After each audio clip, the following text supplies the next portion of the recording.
Hi dear users, I'm excited to promote another product update at JetOctopus, which is keywords groups.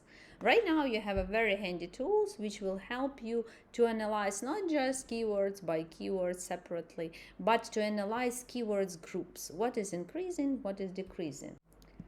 So in Google Search Console, keywords groups, here you pick up the period you want to compare, let's say like the last 30 days. And by default, you have all pages, but we would like to create a new group. So you put the name for these keywords groups. Then you put the keywords within this particular group. For example, like for the crawler, I would use like SEO crawler, query, just crawler, then SEO spider, and many others.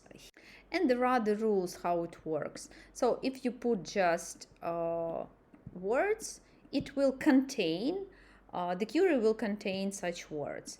If you put minus, will not contain, for example, PPC or paid ads, let's say. If you put this, it will have the strict equal filter. So in this situation, for example, crawler. So the strict equal will crawler and all the queries will be here.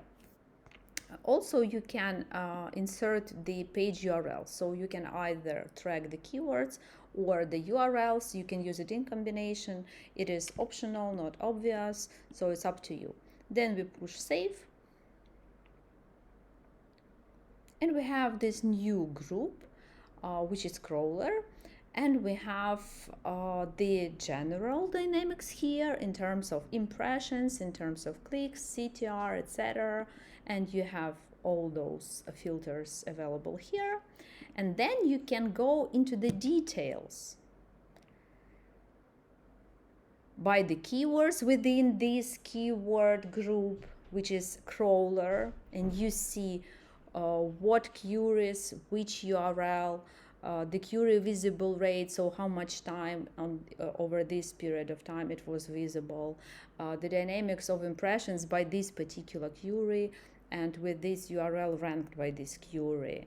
And also you can go into the pages and you will have the pre-filtered data table already for the pages, what queries, and again the detailed analytics here. This page, which query, cannibalization, impressions, etc., and add additional filters which you want to. Going back to the initial chart, you also can go into this group, like crawler keywords group, and watch the rankings visibility within this crawler group, then the performance by impressions, clicks, CTR, so some data visualization here. And again, you can compare. You can compare the group, so when you will have more than one, right now it's like default, you can compare groups and you will see, let's say we will compare, and we will see these charts in comparison, which is also very vivid. So you see that right now you are able to analyze not just the efficiency of each separate keywords, but you are able to analyze the keywords groups, and this is much more handy and again saves a lot of time. So thank you for your attention and have a great day.